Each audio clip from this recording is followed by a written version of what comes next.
Okay, welcome back to the Desert Harvest podcast. We talk about Arizona's culinary bounty.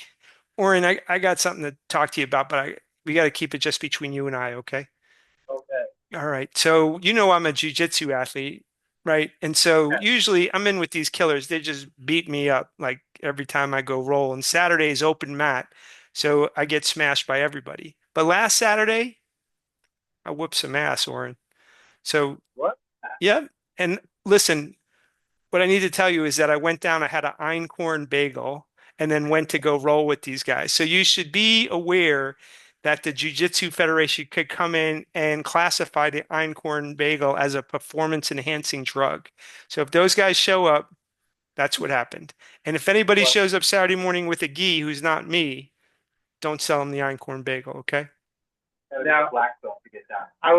Pete, I was gonna say that there's got to be a lot of beat up and bruised up 7-year-olds out there right now. It's the truth.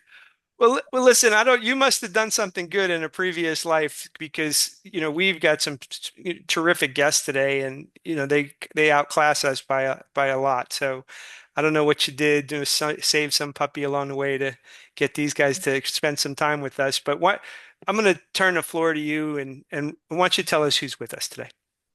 Yeah, so we have Jeff Zimmerman, who's co-founder and co-owner of Hayden Flour Mills, now in Gilbert, Arizona. Um, and together with his daughter Emma, they started this project. And I'll tell a little story about how we all met. And of course Don Guerra, Barrio Bread and Barrio Bagel and Slice, and wonderful guy, James Beard Award-winning baker. And the great part about this collaboration is how these two guys have worked together to really create something that's amazing. That seems like now kind of like, oh yeah, of course this can happen. But for this to be dreamed up and actually executed the way it is right now is really amazing to me. Every time we bring guests into Hayden Flour Mills and show them that we're baking in here, and Sonoran Pasta is making pasta in here, while Jeff's team is milling in the back, and you've got grain from local farms, Yeah, being bought in at the same time. It's just amazing. People are blown away by what's happening here, and but it was a lot. It didn't just start out as a big warehouse and big mhm. production facility. So I think the story's fascinating. But I called Jeff when I was starting to do my research for Farm Boy, and we had a nice chat. And I'm pretty sure I said it the other day in the video, but I'm pretty sure you suggested that I call Don. And then I found Don on LinkedIn, and we connected, and the rest is history. So you're like a matchmaker of sorts. So. Yeah, that's true. I've done that a lot. Yeah. Never been successful at it. People by match. That's good. Well, so anyway, I think they've done a wonderful thing. It'll be great to hear a little bit more about it today and how they've really together built up this grain economy here in Arizona and really taken it to a level that is beyond, I think, what anyone imagined it could be, a couple decades ago. So Amazing. yeah. All right. But yeah, thanks for having us. We're excited. So where do you want to start, Oren? What, I mean, there's so many places we could begin the conversation. I mean, it's amazing how many overnight successes take 20 years, right? I mean, it's things, the hard work that leads up to what people see at the end of these long journeys, is often invisible to many people. But what's the first question you want to ask Mr. Zimmerman there?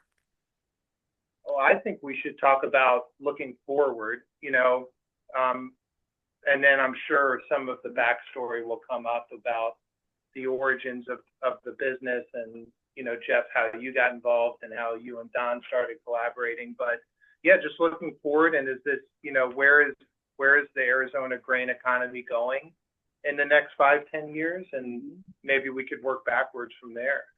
Sounds great. What do you think, Jeff? That sounds great. And I look forward. We oftentimes tell the creation story, which gets better every time we tell it. But I think looking forward, there's some concerns, and then there's some really good things. One good thing is that Don, um, his uptake on locally grown grain consistently grows, and he's been consistently faithful to using local products. There's other people that have started out using local products, but the dilemma in bread baking is you grow, you get big, you start having a lot of bills to pay, and so you end up looking for a lower quality, lower cost flour to use in your bakery, and usually you go out of state for that. But anyway, the exciting part of the future, as I look at it, is more and more farmers want to grow for us. They get a premium when they grow these specialty grains, and rightfully so. They yield less, but they take a lot less input, which is important right now in Arizona because we do have a issue with water. So if they can get by with 1 or 2 less waterings or irrigation per crop, that's a lot of money for them. And they take a lot less input too. Modern varieties need a lot of fertilizers and insecticides, herbicides, fungicides. The nature of them, they take a lot of input. In some cases, the inputs are so expensive, you can't afford to grow the grain. But anyway, so we do bring farmers on, and it's a learning curve for them because they can't grow it. They want to grow it conventionally, but it doesn't quite work this way. They'll get their best yield by actually planting less than they do with the industrial grain, and they'll get better yields if they don't dope it up with fertilizers. Has it been a process of educating existing farmers to say, why don't you make this change? Or has it been a process of, bringing in the uninitiated to say, why don't you start from this point, from this point of view? When we first started, we had, I think it's 8 or 10 farmers, which was very difficult because we didn't have any infrastructure. We didn't have equipment to harvest at that small scale. We didn't have equipment to clean the grain at a small scale. And so those 8 to 10 farmers, after a few years, kind of fell away just because it was very, very difficult. Now we do have some of those tools, and they could come back up to speed again. We had a real interesting guy that was, at the time, the economy was low. There was a lot of land that was taken out of production for development, but the development slowed. And he was retired from Salt River Project, which is the water authority that provides a lot of the agricultural irrigation.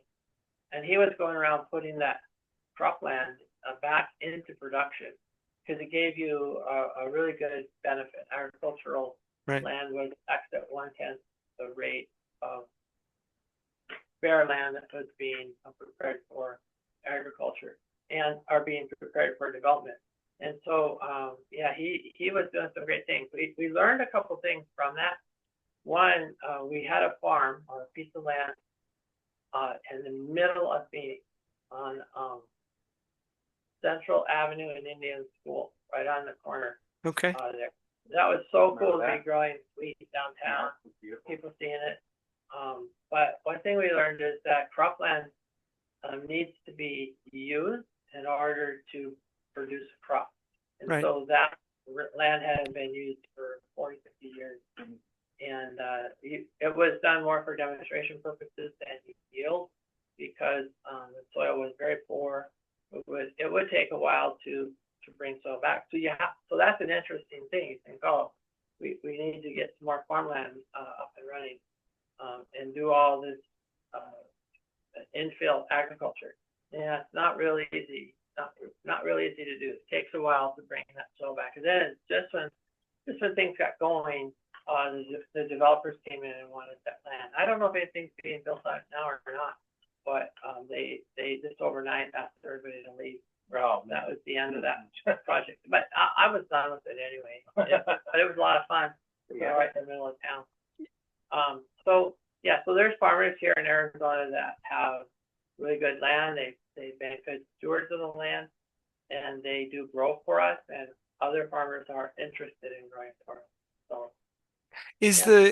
is there a force multiplier over time that the soil, as you said, if it's been unused for many years, it's less productive and takes some time to return to a healthy state? Will the farmers that are practicing agriculture in this manner now yield a different benefit 5 and 10 years out because their soil will be different? Well, they will. But farmers that are farming their soil now will be just fine. But if they start growing this kind of crops that we have, the soil improves every year, mainly because the crops that we grow are deep rooted. And deeper your roots go, the better it is for the soil. It aerates the soil.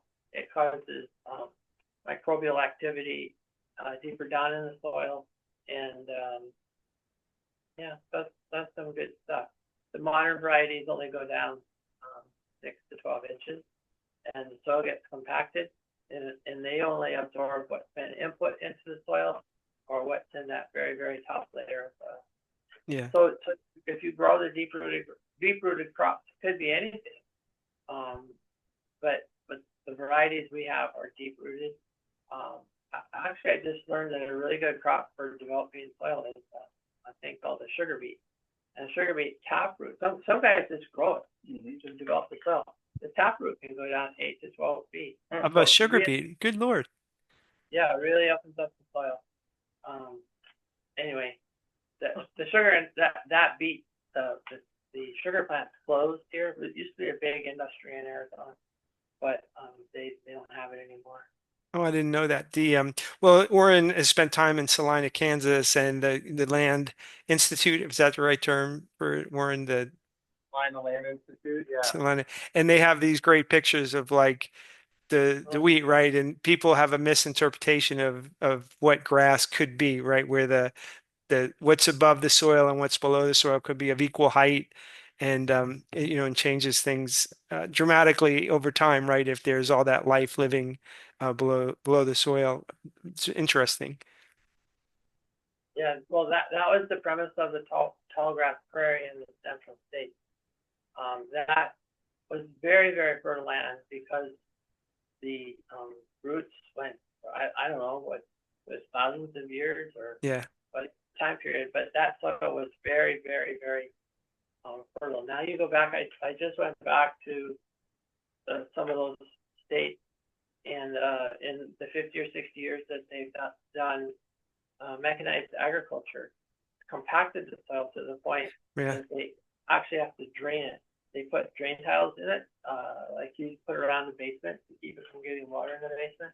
And then if you drive along the road, you'll see in the ditches these pumps that are pumping water out of the field. So that's why when you hear about really bad floods there, because the soil's not holding the water, yes, kind of yeah. sad. Hmm. Right. I've heard in terms of people who have been sort of the evangelists for regenerative agriculture in particular, that going and trying to show two pieces of land right next to each other, and one in which, there's been regenerative agriculture practice, and then one where it's not, and then to go watch the pattern of rainfall on those things and how, compacted soil can look a lot like concrete. If, and in contrast, a very healthy soil can absorb an extraordinary amount of water. And given how we get water in bursts rather than, slowly over time, the ability to absorb water seems like it's a critical part of if you're going to grow in Arizona. We don't, we have water in limited supply. When, as you've developed Hayden Flour Mills in particular, could you tell us, a little bit about this journey and what it was like as you started it, and how how you feel about it as it's grown? Um, my wife is a dietitian. she's retired, but she was a college professor, and was quite knowledgeable. But when she was in graduate school, and we got married midway through her graduate school, we were really poor. In fact, when we would participate in a coupon contest at McDonald's, so you'd go in there, and rather than buy your whole meal, you'd buy like French fries and then get a coupon, and then hope that maybe you'd get the coupon for two hamburgers. Yeah, right. So yeah, but we lived on love, and it was a beautiful time of our life. But in order for her to where she was going to school, she joined something that I had not heard of before. It was a food co-op, and at the food co-op, it tended to be people who like to eat more raw or more unprocessed food. Right. So that's where we discovered brown rice. Oh man, that was such a novelty. It was so good. And then we'd boil vegetables, put them on the brown rice with some cheese, and we thought we were in gourmet heaven. But kind of from that point, we learned a little bit different way of eating, more close to what the food was intended. And then it was the journey of, well, here's an heirloom tomato, or I don't know what it was called back then, but here's a tomato that was really growing in the dirt. Oh, right. This tastes good. So here's a chicken that was actually growing out in a pasture. Right. Oh man, tastes really good, and grass-fed beef. And, all these things just trended until I one day said, I wonder if there's an analog to all of that amazing stuff in the world of grain. I've been raised on a farm, but away from that for many years. I did call some of my people that I knew that were still in agriculture, and now if you're in agriculture, you're very highly educated. It's a very well, they get college degrees, and Sure. they do stuff at I just talked to my cousin. He farms 8,400 acres. Wow. 8,400 acres would be 8-9 square miles of land. That's just huge. That's a huge farm with huge equipment, and he grows huge crops. But anyway, I was told that grain is grain. There's no difference. It's the same that it's been forever. There's no such thing as heirloom grain. And I thought, okay, well that's that. I said, when and my friend said he had a study to prove it. And I go, well, what was that study? And I looked it up, and they were comparing the varieties at that time in the early 2000s with varieties from the 1980s. And I go, well, I don't think that goes back far enough. Right. So then I found a guy that was way ahead of us on all this, named Glenn Roberts, who has Anson Mills, and we call him the godfather of grain. And all of a sudden we realized, oh no, there's these amazing varieties, and they are very tasty. They are very robust and strong. They grow well here in the desert, and so that was then what kicked off what we were doing. Okay. And so, Don, maybe you have a corollary to that. I mean, as Jeff talks about finding that and linking that to clearly your wife as a dietitian, health, and what the inputs of the body are, so to speak, produce a different healthy body versus, bad and good inputs versus bad inputs like anything else. And you're a little bit in a different part of the chain here. I mean, you were a buyer of that. And did you have a epiphany, or did it come to you over time um, to try to participate in what Jeff described they were building back then? Yeah, my journey started 2011, the Sarah Grant Sustainable Agriculture Research Education Grant with Native Seed Search. And at that time, Jeff was working up here to really promote the grain, and it was just kind of when we're all getting started. And really, developing a vision for a grain chain. But really, my part of the chain was I really wanted to tell the story about the farmers through the grain, through the bread. So Yes. really, that when I first made a loaf of bread with white Sonoran wheat that was grown just a test plot, it was all new to me. Fresh milled grain, making this bread with something that wasn't produced, at a huge scale, and it had perfect protein levels and certain ash content. This Right. was something that we hadn't done. So to me, I immediately just thought this is so important. This is going to tell the story of the people in the place through the bread Yeah. and through people inside this grain chain. And this is what I wanted people to know. This is the story I wanted to tell. First and foremost, it needed to be tasty. I think Right. some first loaves they were mediocre, but I learned about them, learned how to manipulate the flours in a way to get the best out of each one of them, and to kind of build almost an epoxy approach. This Right. one was low gluten, this one was high in gluten. This one had the pigments I like, and I can buffer it with some darker or lighter pigments. Right. So that was my part of the grain chain, is playing with it until I developed something tasty. And then I felt like we had all the components to talk about it. We were talking about everything from, Jeff talking about the soil scientists, the recruitment of seeds.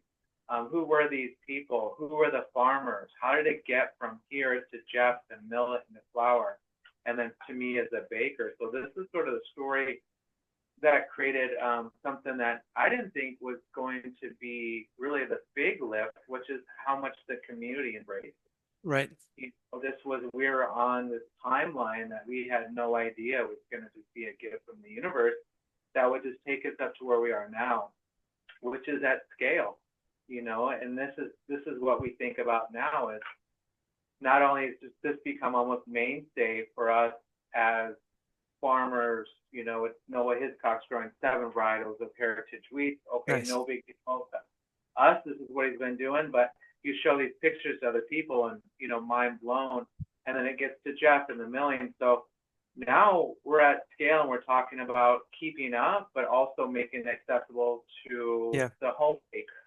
And so how this has turned from something so obscure that we were in a tight little group and a strategic partners trying to just create a lift on the grain chain, to now let's make it accessible. Now it's in grocery stores, and we're not flinching at the idea this can be in a grocery store that's in town. Sure. And now with home bakers, we're teaching home bakers, and we're really trying to promote not only our own businesses, which economically important, but also how we can work together to create more scale, economy of scale, where this becomes commonplace, which I think we'll see.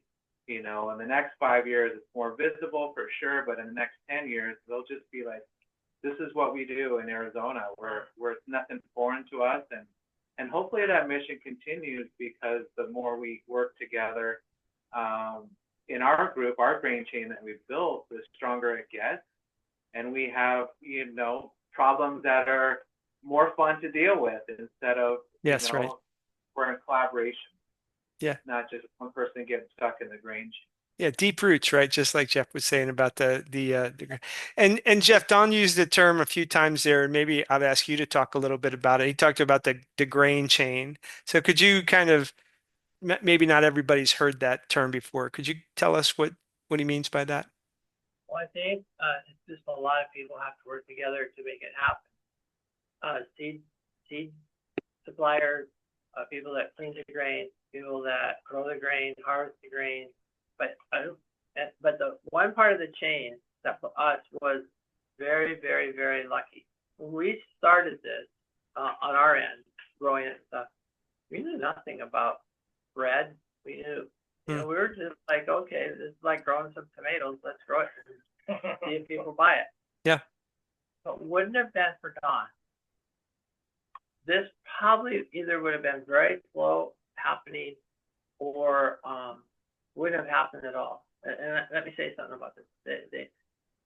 Don struggled with using this stuff in his workflow of his bakery. Okay, so there's no instruction book. There's nothing that makes dense bread. We were inconsistent. Maybe it had a little too much bran, or what we call ash, Right. in it. But he for some reason persisted in it. Now, when the best baker in the universe is doing that, and it's successful, and people stand in line for 3 hours to get his bread, other people take notice. Right. And Yes. of course, uh, Don was getting at that time. Well, and I don't know how it all worked out, but he's supporting multiple farmers and Hmm. multiple nodes or links in this chain. But think about it. If he wouldn't have done that, people tend to go with what's easiest, what they're familiar with. And look, I'm just pretending I'm a baker. I can sell all the loaves I can make. I don't have to use this heritage local stuff. I can buy my bag of flour and do what I've been doing all along. I will say, if it's an analogy that works, great. If not, cut it out. But I worked for a company that was high tech, and they were very innovative, and they would come out with new products. But the people that bought their products were totally happy with what they were buying. They were building components faster, or I mean, people were buying them faster than they could make them. So why would we go to new technology? Right. And so they then convinced a few key people in the industry to uptake the new technology, and everybody then instantly had to follow, because these companies would have the latest and greatest. And I think Don was I'm not trying to flatter you, Don, but if Don was the driving force and other people, there's a theory in behavioral sciences called the dominant monkey theory. And it's a story with Michael Jordan and the Chicago Bulls. There's a couple guys on the team that ate this power bar, and they ate it, and nobody else ate it. And then Michael said, "Hey, let me try that." And he goes, "Oh, that's pretty good." Then next week, everybody on the team is eating the power bar. Yeah. Yeah. So Don's been the real halo for us. And then from that, a lot of other people. I'm going to just throw in there, we got a lot of help from Chris Bianco, who's another name brand person here in Phoenix. But Don, in the baking world, he's the guy that, for all of us in this Arizona grain chain, that kind of tipped it for all the growers and millers and everybody. It was great. Thanks, Don. Oh, Jeff. Right back at you. No, it was a fun journey. Yeah, we built some incredible resiliency just through the lessons we've learned. But for me, those early days was, I could support myself, but how good would it feel if I could support 100 people, Sure. 1,000 people? How good would it feel if my total community knew what was going on? So it was just created this excitement that was, as things raised, it was our excitement with the community excitement. And that was possible through a lot of education outreach. We couldn't really sit in our own establishments and make bread and milk flour. We had to get out. So a lot of the early days was you were doing half the work outside your building, half the work inside. You had to be out there talking and create awareness, but which was exhausting. But then when we started having successes, once I started to get a better grip on the bread, which was part of probably the most fun for me is not knowing. I love to be in a spot where I'm challenged and I feel that I don't know anything, even though I've been a baker at that time for a couple decades, now over 3 decades. But to not know and to dive back into my craft and try to figure it out like a mad scientist, because I know all these other people were counting on me, which sort of like the end consumer. I had to hand it off to a better place to my community and say, here's the formula. This is how you build it. This is where you get the flour. Let me help you, and I can coach you. And then I know some people that can get you the best ingredients. Yeah. So, I mean, it was incredibly fun. I think we all felt that way, that we, and then learning, I think just in metacognition, you start to absorb a lot of information, and then you realize after you've gathered a lot of information about your content, you get to this point where you don't feel like you really know anything about it, and then you go out and you start learning more until you get that PhD, and then it all makes sense. It comes Yeah. together. But Yeah. that was really the excitement for me, is not knowing, but I had the vision of how many people would benefit Yeah. from all, and it wasn't just my work, but it was, like Jeff said, the seed savers, the Yeah. seed scientists, the farmers, the millers, the bakers, the brewers, the distillers. It just came together beautifully. And I think Yeah. the way we are in the state of the world, building resilient local food systems, our timing is perfect. It might be 14 years later, but we've just always been at this pacing Yeah. that is gifted to us, where we were right there in the forefront, and the awareness has been high. But now the awareness, I feel like, is incredibly high for what we do. I agree. Oren tells me all the time how lucky I am to be in places that I don't know anything about anything. So he's like, you're so lucky, Pete, that everywhere you go. Hopefully that's He says it's so easy for you. Well, in the grain chain, each segment, each link in this chain is critically important. But as uh, with an eye to business, you have to have the buyer at the end of this chain that, you have to have a champion that brings the product. It sounds like Jeff, you're describing, Don is the dominant monkey who brought who brought the, which is I would like to I aspire. yeah. Oh, yeah. But yeah, like best night corn. Yeah. But yeah. So I'm curious though, like if somebody's listening and this notion is new to them, if you were to be encouraging of like, hey, I agree, Don, there's a lot more awareness. However, I think there's still plenty of work to be done. And so like someone's listening and they're trying to figure out, well, how do I connect with it? And then what do I get out of it? Because Jeff, your wife as a dietitian, I feel very strongly that there's a different health component involved in what you guys are producing and bringing to the world compared to, commodity grain, commodity bread. And Don, you and I, recently talked, I think, at length at, the consequences, the health consequences of, you know, eating improperly in general, but bread specifically, and sort of, New York Times made a big deal out of that recently as well, which I thought was great. Um, so Jeff, maybe I'll start with you though. When someone's listening to this and hearing it and wants to connect, what do you think they'll get out of connecting to it? What would their experience be if they think about it and then act accordingly?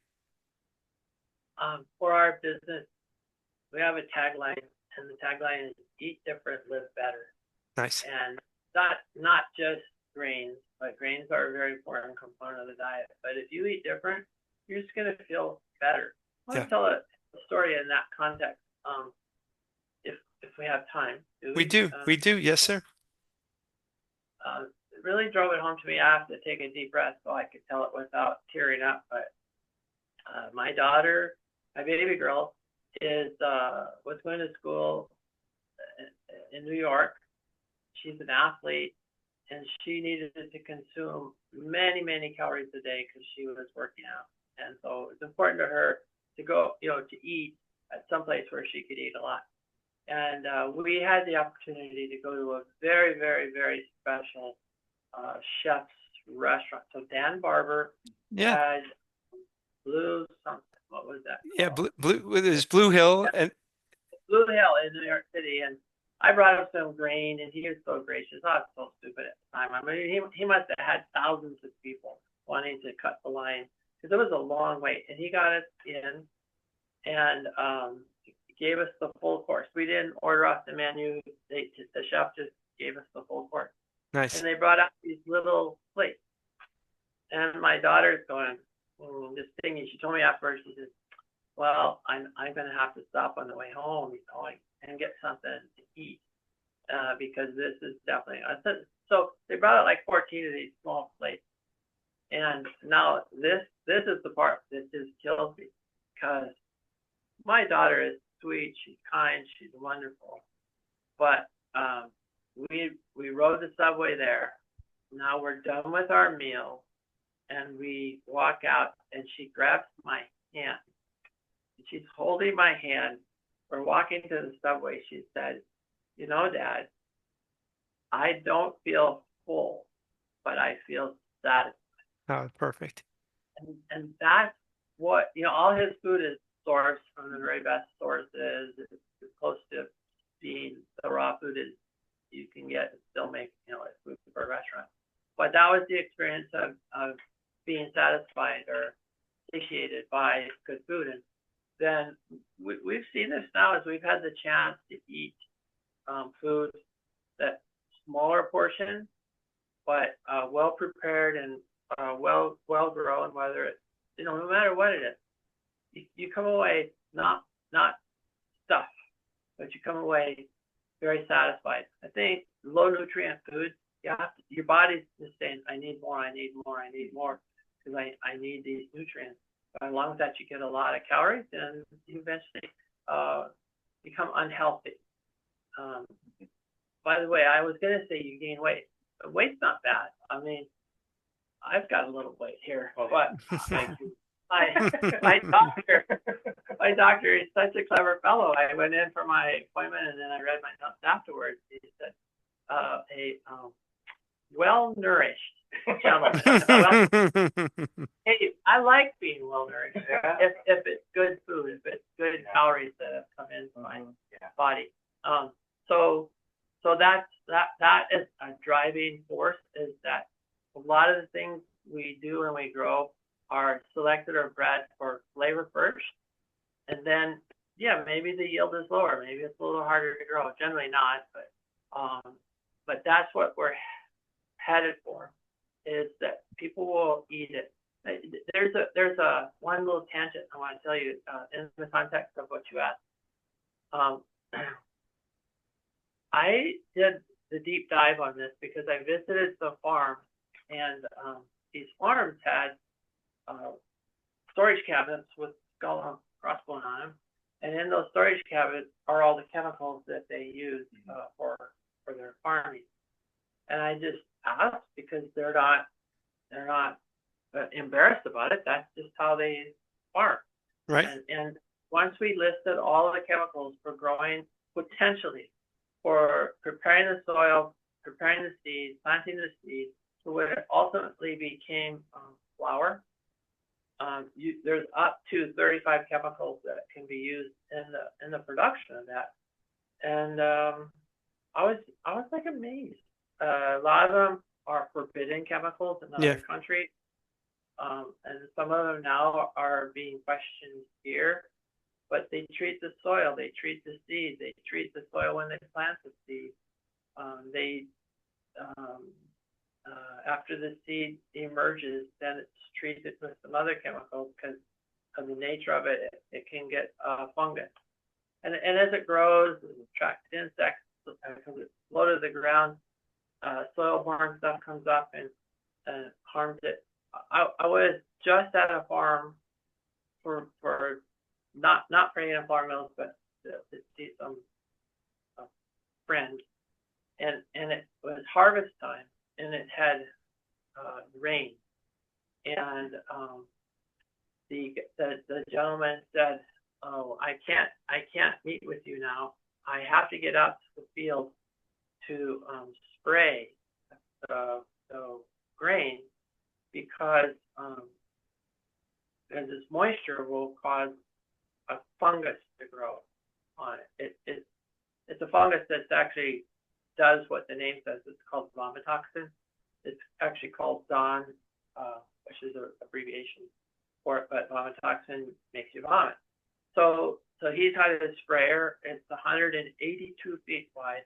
The truck that services it is 53 feet long, and they're just pumping all this chemical on there because they're going to lose their crop. Nobody's going to want it. And that's just the nature of the game. But it's like, we just do that. That's what we do. And it's a very interesting mindset. So a lot of chemicals are used. By the way, I just had fungus in my lawn, and yeah, there's not a lot of natural ways of killing it. It eats up your whole lot. I grew just like that Yeah, because we overwatered it. We didn't know what to do. right. And there's some natural things you can do. But, Right. I think in the future we'll look back on this time, interested with concern for ourselves. Our future selves would go, why were you doing that? 35 chemicals to grow bread that end up in the body with you have no idea what, never mind each individual chemical could do to you, but what those interactions could do for you.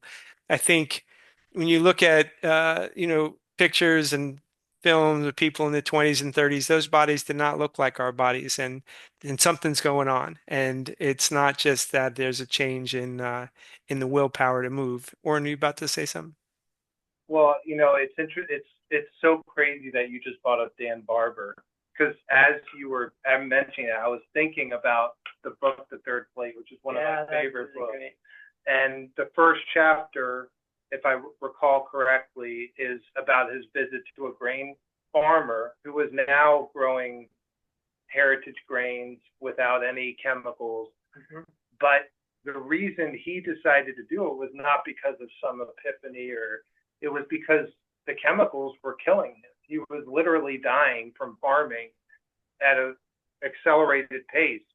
I think, it was major to the point where he was going to literally pass away if he kept farming that way. Right. And so Dan Barber kind of told that story, and then now this guy's farming this way and has no health issues at all. And so I think it's interesting, and going back to the grain chain, to give a farmer who is growing commodity crops, which there's a lot of commodity crops here in Arizona, to give a farmer an option to be able to not just provide a more nourishing crop for their community that they can be proud of, that they know where that crop is going, like Noah Hiscox and many others, but also to preserve their well-being, to not be subjected to these horrible chemicals that are like you have to put a PPE on. Yeah, right. Yeah. And then we're putting it into our food supply. And, we just had Arizona State University out here. We've talked about this, doing all these studies in labs here in Tempe about the effect of glyphosate in our bread supply and how there's a direct link to neurodegenerative diseases. Well, that's not just in the consumer, that's on the farmer's side too, and all their laborers and everybody who's trying to produce this food. So all of a sudden, nobody's going to want to produce food anymore if it's a death sentence, Well, So, that leads to, an interesting point. Maybe Jeff, both you and Don could talk about this. I mean, the grain chain, as a person who often is in my business life looking at trying to find buyers for products, matching product market fit, and so I think about that. But um, in an environment where a person is at maybe a younger person is trying to make choices about what type of career, what type of business relationship will I have to the world. Could you guys talk about, I mean, are we recruiting a group of young people into the beginning of this, or are they too intimidated by this structure that says the only way for you to live is to, if you want to be a farmer, is to participate in this conventional system? And by the way, the conventional system might literally kill you, to Dan Barber's farmer's experience. Um, or is there young people who are going, no, that we need to do this, and are they attracted into the profession? Where do we stand in that part? Yeah, I can speak for some of the people I know, young farmers, especially in Tucson, and they're incredibly inspired just, right now to do good in their communities. And I feel like this is something that they want to have as their future, is doing good Hmm. So that means, protecting themselves, growing quality food, and showing this connection with the food to the land and the people. So I feel what I'm seeing is a lot of young people coming into it and wanting to do the right thing, wanting to grow sustainably, wanting to stand behind their work, stand behind the food that they're growing and pulling out of the earth. So, the end consumer, part of the end of the circular economy model is that consumers, they play, one of the biggest parts, but I think this is what they're also demanding. They want to know their farmers. They want to know how it's farmed. They Yeah. want to know. It comes down to like the plot of land where it's farmed, GPS coordinates, they can see it. But we have, I feel, this new inspiration for younger people coming into this profession. We thought right now maybe the mean age of farmers the last 5 years has been 60. Just that big article about it. I think Wall Street Journal or the New York Times, 62, 63.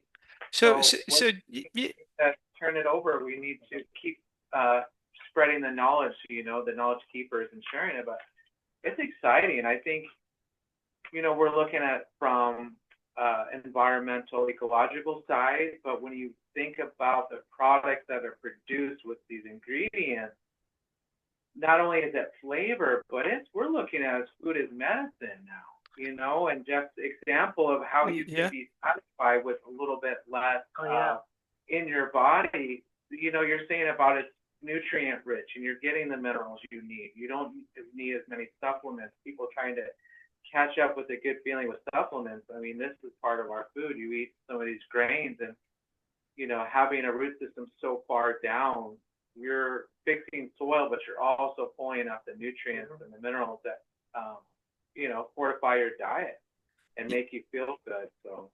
Yeah, and so Jeff, but just like we talk, that you got to have good flavor in the product.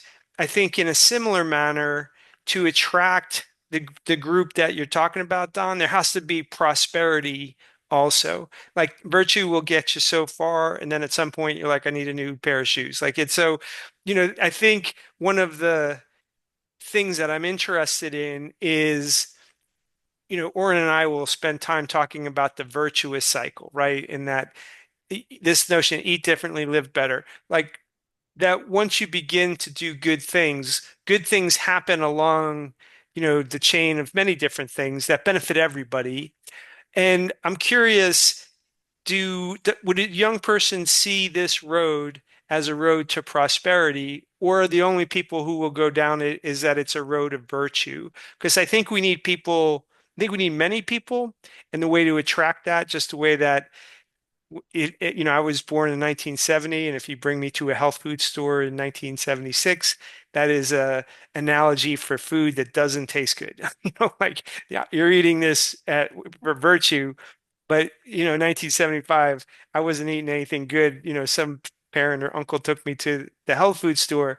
I did not want to eat that food. So that model wouldn't have, didn't survive. Wasn't, I think, until, as I found the places in which the best food was also the most delicious food, um, changed it. So Jeff, are young people seeing that road, or is that road not clear yet?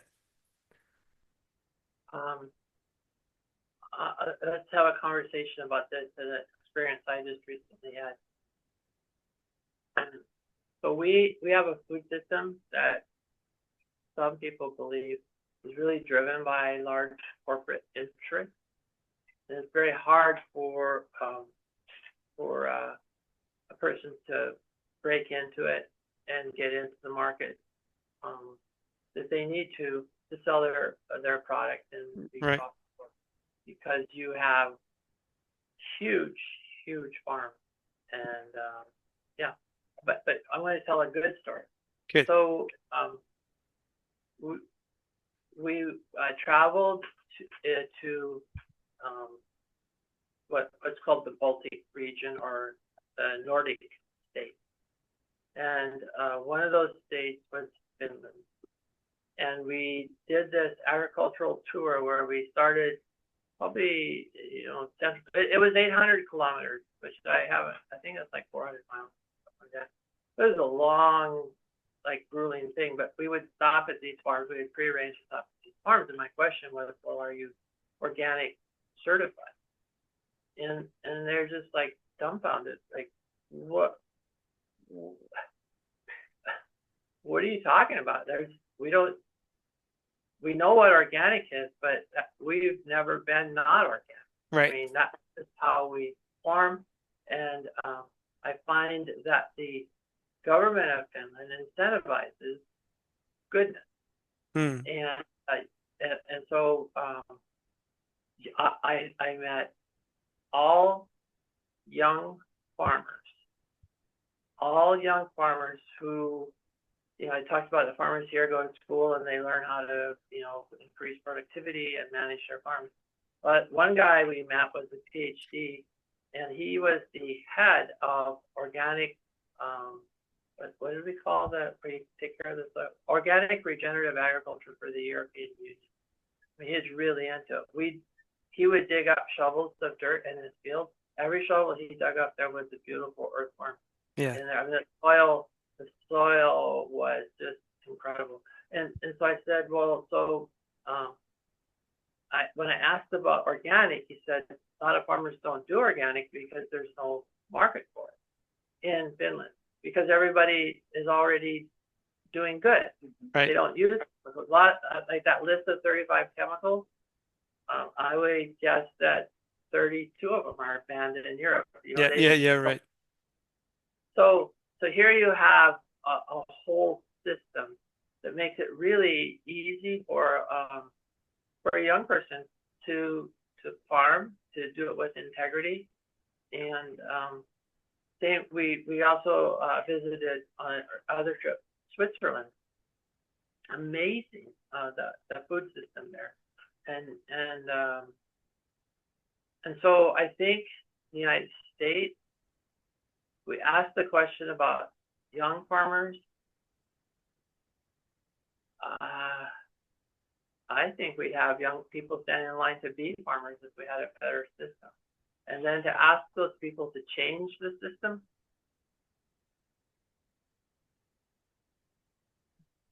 I think you're only going to do it on a local level in a small scale.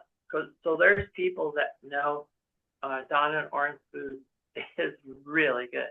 Right. So they'll drive to their new place here in Phoenix, or they'll stand in line for that bread.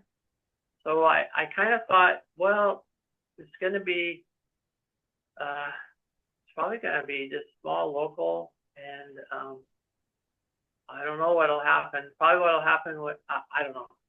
I'll stop there. But I just hate seeing farms being owned by Yeah. foreign interests or large corporations. Yeah. Agreed. Yeah. And plus, it turns out that Don and Oren's food's good for jiu-jitsu too. So for the jiu-jitsu community, you should know, it makes you a better fighter. Um, well, I mean, I think there are models out there of prosperity that I'm curious to see if the change in the way commerce is done in the last 5 years, the rapid pace of e-commerce and the ability to kind of like for me, White Oak Pastures is an extraordinary example of a transformation from a cattleman who grew, just cattle and, had a sort of a unicrop in a sense. And now, there is this incredible diversity of species and whatnot that not only has made the place much healthier, but is producing the best food, but is also prosperous. And I'm hopeful. I don't know. I think you're right, Jeff. I mean, in that it's local and by nature, but I, as you say, like we have farmers who less yield, more profit. Once we strip out some of these chemical processes and return to something that looks more like it should, perhaps perhaps in that will also include a road to prosperity that will create the line of farmers that we need. Because we got to have the grain chain. We got to move that average age down. There's just no way around it. 62 can't be the average age of the farmer 20 years from now. It just won't work. In that context, that I am reminded of. And I did this when I visited these farms. All I saw were corn, Right. and so and if you go to our AI tools and you type in what are the main crops of Iowa and Illinois? Corn, soybeans, and what are those crops used for? Animal feed and industrial processes, making alcohol or sugar, high fructose corn syrup, whatever. Yeah. But because those crops were profitable, think about this. You can't blame these people for doing what they're doing because you have a farm, you just scratching by because the pricing is controlled by a few people, and all of a sudden you can grow corn, GMO corn, where the yields are through the roof, and Right. that makes the agronomics of farming small grains, you'll make $50 to $100 per acre. Hmm. At the time, now it's over produced, that you could make $1,000 to $1,500 an acre growing corn. And so if you could do that, who wouldn't do it? I mean, It's not possible to make another choice, in my opinion, because you're, as much as you might want to do that, the pressure of 1,000 or 10x difference in the economics of it means that somehow or other change has to happen in ways that may not be obvious right now. I mean, I'm very curious in the automation of machinery that perhaps we could have a lighter footprint on land, which wouldn't compact soil and, lasers versus, chemicals to do, what chemicals that's turn to. I think there's a particularly exciting future ahead that technology will shift um, the economics. You buy a machine, that machine can work 24 hours a day and, without chemicals, do much of the same work of what you're now spending all that money to poison the land and the food with. well, in that context, let me continue on. So you have your land and you make $1,000 an acre, more money than you've ever made. So the seed company had this great idea because you should rotate your crop. Actually, GMO crops are, at least for corn, are very interesting because they do create microbes and not insects, but they're insects, I guess, in your soil that aren't normal. And so you're supposed to plant hedgerows that are sacrificial rows that will keep that from happening. But people don't because you want to get your maximum yield. Now you have one good year. So don't take my word for it. Just go to find on the internet a seed company. The one I looked at was Pioneer Seed. I don't even know who owns that company. But you could get Pioneer Seed Corn year 1, Pioneer Seed Corn year 2, Right, right. and Pioneer Seed Corn year 3. Let me tell you, if you grow corn on your farm for 3 years in a row, you've really destroyed the soil. But you've made more money in those 3 years than you would ever have made farming other things or rotating crops or whatever. But what happens then if just to put it, Don and Oren bought a restaurant and it's going to be successful.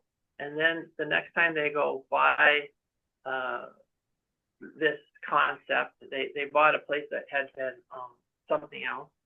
They go buy that, they'll go, well, you're doing so well, we're going to charge you more. And it just keeps going up. So what happened with farmland, when all this started, maybe 1 acre of farmland sold for $800 to $1,000. The last sale of farmland in this area that I went to visit was $8,000 an acre. Now, at $8,000 an acre, okay, figure this out, $8,000. The debt service on that Right. would be $800 an acre, let's say. Sure. Cost you $800 an acre. So you can grow on that now in dryland farming. You can grow about 3,000 pounds. Let's use pounds. No, let's use bushels. You can grow about 60 bushels of wheat, and the price per bushel, okay, of wheat is the lowest, some of the lowest prices it's ever been. So $5 times 60 is 300. Right. So you're gonna be paying your debt. You're gonna have all your equipment, your farming costs, and so if you want to grow something good, or you want to go organic, or you want to actually grow food on that land, you can't. And I think that's the dilemma now, is they've raised the cost basis so high. Yes. How can you go back and do anything? So someone's got to fix that. Well, I'll tell you how they're going to fix it. And this is another thing you'll start seeing it.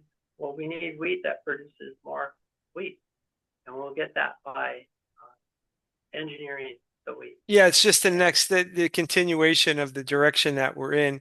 And what I'm curious, Jeff, is that what will there be models that can be demonstrated at a small scale that says, here is an acre that could be, produce a prosperous amount of, if you treat it differently, if you're not trying to just do a monocrop, could you then figure out how to be a farmer? And then does that have lessons that then translate into a larger scale? And I say that with the most elementary of educations in that area. But I'm curious because I think there's the debt service. If you don't own the land in the family forever and you want to go and become a new farmer, you're forced into the system you just described because the economics will never work. However, um, I'm curious, is it possible if we reduce the scale of that, and make it more complicated, does that become a road to prosperity for the beginning farmer who then learns to do it at larger scale? I don't, that's my only point of optimism about shifting it, with a market focus rather than like a subsidy focus, because the Nordic countries that you described may subsidize that, but I don't trust that we will, move in that direction here. And ultimately, if the market So could, they don't subsidize it. oh, they I think don't subsidize. Okay. that's good. They don't subsidize it, but they support a food system that doesn't allow um, adulterated food. So they grow good stuff. That's all they can grow. Yeah. Sorry, I cut you No, off. no. Hey, but in the context of what you're saying, um, I was thinking of those old videos that we used to see of Joe Salatain and his Yeah, yeah. poly farm, Sure. where he had a small farm and made more money than he ever made. Exactly. So is that what you're saying? Yeah, Maybe it's that more. is what it, yeah. And there's dramatic stories of like, large scale farms where when they're done measuring the inputs, the cost of the inputs, the labor and all the rest of it, that Oren and I joke about this. They're like, if they didn't do any of that and they went and brought one pumpkin seed and then just sold a pumpkin off that, they actually would make more money, but there's, so Well, yeah, I think you know, there's a lot of ways to look at like Jeff's story of Finland and how that system is supporting good food. But I think the only way for, my pea brain thinks about it and why it's so cool to be around these guys is that we need to create a market, right? And continue to build the market. And the one thing I know about young kids, especially in our country, is they're very eager to go out and find something that's going to make them money, right? I mean, that's been the lifeblood of our country for, centuries now. So, I know that, like my son who just graduated high school, his buddies are getting into selling life insurance, right? Because they don't never heard of life insurance. They don't know what it is. They just think that it's something that somehow it came to them that they're going to make some money selling life insurance. But so my point in that is I think by continuing to create the market, by people like Don and Jeff and Emma, I mean, Jeff and Emma created this wonderful book called The Miller's Daughter. You know, it's a really cool recipe book and has great stories in it. And so the more of those things that happen, the more the perceived prosperity is, and I want to be part of this. Yes. And then all of a sudden it's like, wait, you know, I can do this. I'm going to figure out how to do this. And there's hundreds of thousands of really smart young adults who will figure out a way to make money doing this. We have to create the market for it. And that's what I'm so thrilled at. I mean, it's a small part that I get to, you know, be at the edges of this conversation and this kind of movement, I think is so thrilling. And I think that ironically, technology may be a force multiplier for this group coming up in which they could accomplish more with less, because, you know, the rules of every game is changing right now, right? I mean, we're just seeing that. But instead of seeking your prosperity and coding and things that, you know, technology may be taking away, there will be likely a need for farmers in a way that we haven't really, you know, seen in many years. So with that, look, gentlemen, I was going to say one more yeah, thing yeah, because say it. Yeah, say it. Oren talked about it, but there's people ask, how can I get involved? Right, I hear this a lot. Well, how can I get involved? There's these, we're talking about young people. Not all of them are going to go into farming, right? This is just right. not going to happen, but how can they get involved? We're seeing this daily.